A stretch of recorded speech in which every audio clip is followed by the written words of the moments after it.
Hello everyone, study with Leenu में आपका स्वागत है। I hope you all are doing well. आज है 10 जुलाई। आज के करंट अफेयर जो हम डिस्कस कर रहे हैं, सबसे पहला करंट अफेयर है UP government 2 pilgrimage schemes. UP के जो चीफ मिनिस्टर हैं योगी आदित्यनाथ ने इनिशिएट किया है बुद्धिस्ट तीर्थ दर्शन योजना और पंचतख्त यात्रा योजना सपोर्ट करने के लिए spiritual journey for the Buddhist and the Sikh devotees. ये जो स्कीम है ये ऑफ़र करती है financial aid with the minimum grant of ₹10,000 पर पर्सन देती हैं जो कि सिग्निफिकेंट पिलग्रिमेज साइट अक्रॉस जो इंडिया है विज़िट करना चाहते हैं। जो बुद्धिस्ट तीर्थ दर्शन योजना स्कीम है, फाइनेंशियल असिस्टेंस जो है ये प्रोवाइड किया जाएगा बुद्धिस्ट डिवोटीज़ को, स्पेशली जो मंक्स होते हैं विज़िट करने के लिए पिलग्रिमेज साइट जितनी भी है इंडिया में। और ऐसे ही पंचतख्त यात्रा जो योजना है, इसमें जो सिख डिवोटीज़ हैं जो उत्तर प्रदेश के हैं, इनको विज़िट करने के लिए दिया जाएगा 5 होली तख्त साइट्स जो होती हैं सिखिज़म में, जो कि है श्री अनंतपुर साहिब, श्री अकाल तख्त साहिब, श्री दमदमा साहिब, श्री तख्त सचखंड हजूर साहिब, श्री हरमंदिर साहिब पटना साहिब। ये सारी जो हैं अलग अलग जगह में आती हैं। एंड इसमें आपकी 3 जो आती हैं वो पंजाब की रेंज में आती है, एक बिहार है और एक आती है आपकी हजूर साहिब यानी कि महाराष्ट्र में आती है। The chief minister directed that ये एप्लीकेशन प्रोसेस जो होगा इसे ऑनलाइन किया जाएगा। इसमें प्रायोरिटी जो दी जाएगी वो दी जाएगी इकोनॉमिकली वीकर सेक्शन के लोगों को, और इसमें जो है ये कोलैबोरेशन किया गया है IRCTC के साथ। यहाँ पे ये इनिशिएटिव है जो प्रमोट करता है नेशनल इंटीग्रेशन और विजन अंडर एक भारत श्रेष्ठ भारत के लिए। Next 17th BRICS summit 2025। 17th BRICS summit जो हुआ है ये रियो डी जेनेरियो में हुआ है जो ब्राज़ील में है। ये हेल्ड हुआ है फ्रॉम 6 जुलाई टू 7 जुलाई 2025। इसका जो थीम है वो है इंक्लूसिव सस्टेनेबल ग्लोबल साउथ। जो 11 मेंबर्स कंट्रीज़ हैं इनके नाम देख लेते हैं। Brazil, Russia, India, China, south Africa, Egypt, Ethiopia, Indonesia, Iran, Saudi Arabia and United Arab Emirates, इन्होंने अटेंड किया है इस समिट को।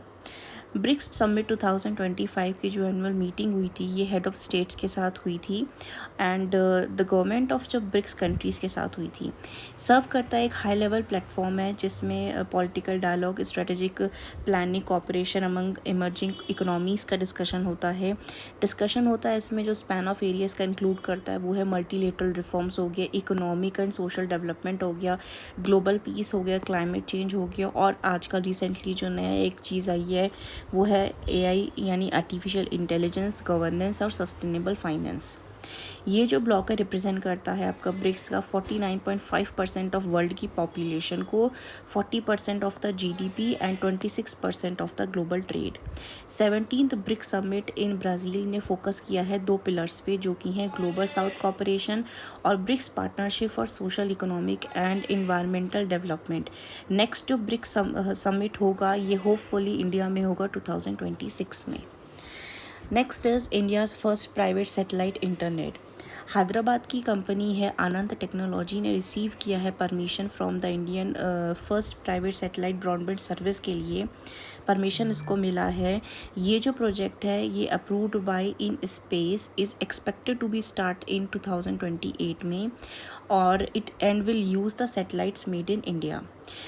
इसके लिए the Indian national space promotion and authorisation centre, जिसे इन स्पेस कहते हैं, ये जो स्पेस रेगुलेटर है, has granted the Anant technologies the go ahead to roll out broadband from space surface.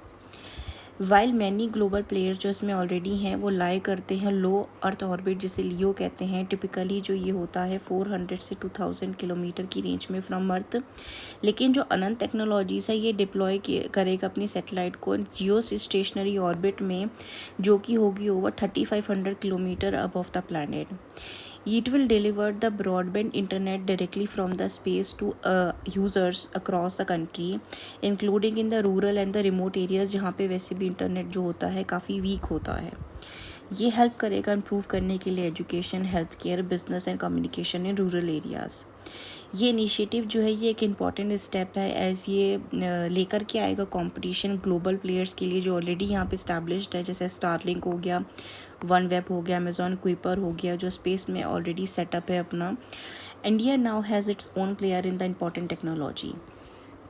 Next is Astha Punia becomes first women fighter pilot trainee. Sub lieutenant Aastha Punia जो है ये बन चुकी हैं first women to join the fighter pilot training stream of the Indian Navy. ये announcement की गई थी जुलाई 4, 2025 को after special ceremony held at INS Dega in Visakhapatnam. ये एक बड़ा स्टेप है फॉरवर्ड टुवर्ड्स द नारी शक्ति विमेन एम्पावरमेंट के लिए फोर्सेस में। ये एक इम्पॉर्टेंट स्टेप भी है towards the gender equality in Indians armed forces and a proud movement for the women in the defence. Next is equine disease free. India ने अचीव किया एक landmark in animal health by securing recognition for its first equine disease free compartment. The world organisation for animal health approve किया है इस facility को at the remount veterinary corps centre and college Meerut Uttar Pradesh में। ये enable करता है Indian sport horses जो होते हैं पार्टिसिपेट करने के लिए इंटरनेशनल कंपटीशन में जिनकी हेल्थ जो होगी वो शॉर्ट होगी विद द स्पेसिफिक स्टैंडर्ड्स। ये मार्क करता है major advancement in India's biosecurity and animal trade system के लिए भी। इक्वीन डिजीज़ फ्री कंपार्टमेंट जो है ये साइंटिफिकली मैनेज द जोन जहाँ horses are maintain free from specific infections जो होते हैं उससे। इंडिया जो है अप्लाई कर रहा है दिस अप्रोच को to the poultry sector as well. The development of highly pathogenic avian influenza free compartment aim करता है फैसिलिटेट करता है सेफ पोल्ट्री एक्सपोर्ट्स को। This reflects a broader national strategy to strengthen biosecurity, enhance animal health system and promote safe international trade. तो ये थे आज के हमारे करंट अफेयर जो हमने डिस्कस करें। आई होप ये वीडियो आपको यूज़फुल लगा होगा and if you like this video informative then like share and subscribe. Thank you for watching this video.